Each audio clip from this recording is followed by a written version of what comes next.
Solomon, come here.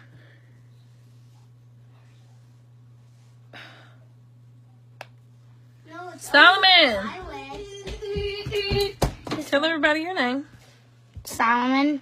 How old are you? 7. What did you just get diagnosed with? Diabetes. And how do you feel about diabetes? Bad. Why? Because I hate it. Why do you hate it? Because I hate it. why do you hate diabetes? Because I don't like it. What type of diabetes do you have? Type 1. Type 1. Okay. I feel bad about myself getting diabetes. Well, you shouldn't feel bad. It's not your fault. Goodbye, guys. Or you on? Okay. Please video that. Yes. All right. So anyway, I am Jennie. I am Solomon's mom, and we just got diagnosed with type 1 diabetes October the 27th of this year. Get out, Tate, now. Anyway, that's my crazy dog, sorry. So, anyway, I think like a few years earlier, I gotta get out of here.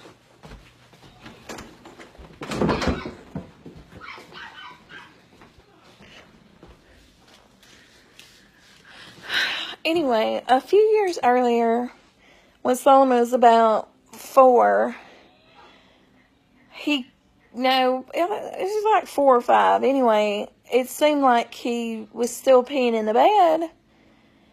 And I was just trying to look up the causes. And one of the suggestions was that he might have diabetes. So I bought a little meter at Walmart and started testing and everything. And his sugar pretty much turned out normal. So I was just like, well, I guess he'll just grow out of it. And that's what the pediatrician said too. So fast forward till, he turned 7. And let's see, okay. He had got diagnosed with ADHD when he was 5. So we were on medication for it. We've been on medication for it since he was 5. So anyway, I guess I didn't really notice or really think about him eating or drinking a lot. And he was still wetting the bed, but I was just like, okay, he'll grow out of it. Well, then one day his teacher came when I came to pick him up for occupational therapy, and it was like, hey, Solomon seems so sleepy today, like he just could not stay awake. I was like, that is really weird, because Solomon's never sleepy. He actually has to take medicine to go to sleep. So for some reason, diabetes popped up back in my mind, because, of course, he's still wetting the bed and everything. So I got my old meter out, and he started testing high. And then one day, he was like 288. So I took him up to the pediatrician's. We had to wait. And then by the time we got in there, he was like 107. And the pediatrician was like, well, your meters must need to be recalibrated. It's off.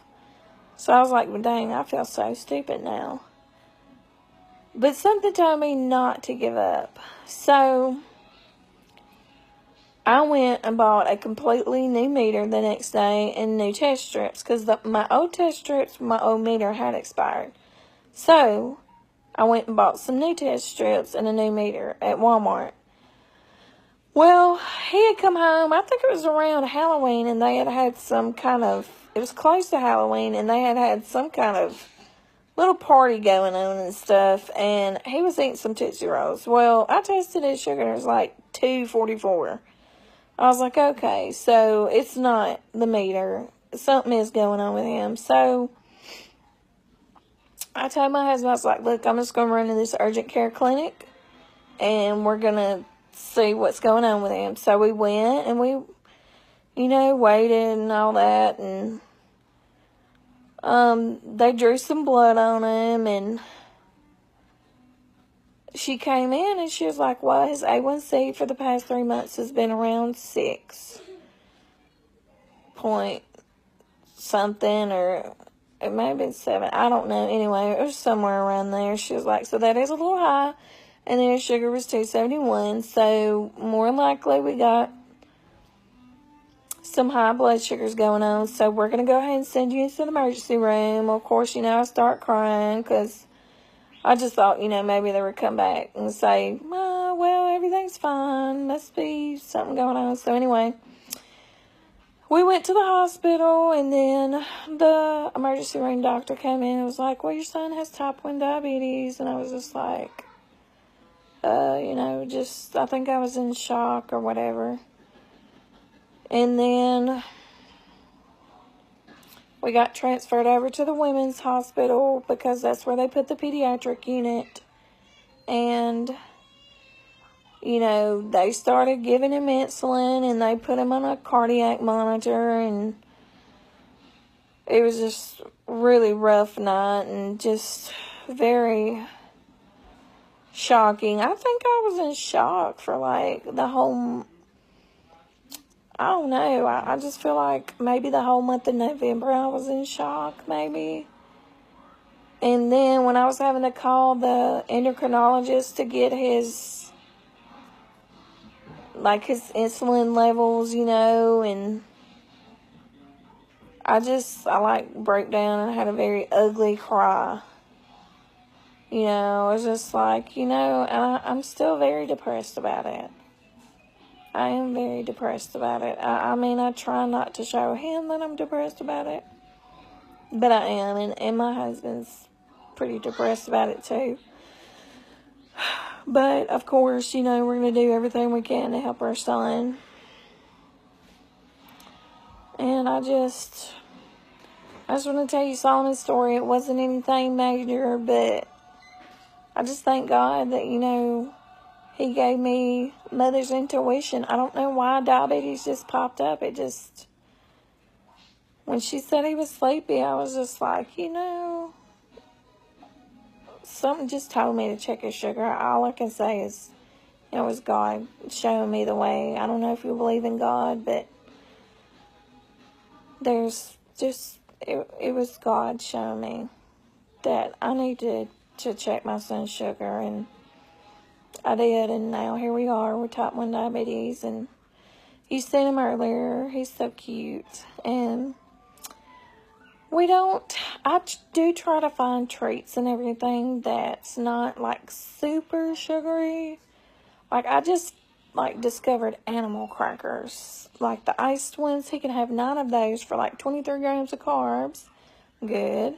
And then he can have, like, 16 of the chocolate ones for, like, 23 grams of carbs. So, we're just trying to do stuff. Son! Lord have mercy, boy. You gonna get them all dirty. Okay. Alright, guys, sorry my story's not too exciting, but I'm glad about that, you know. Thank God, no DKA or anything.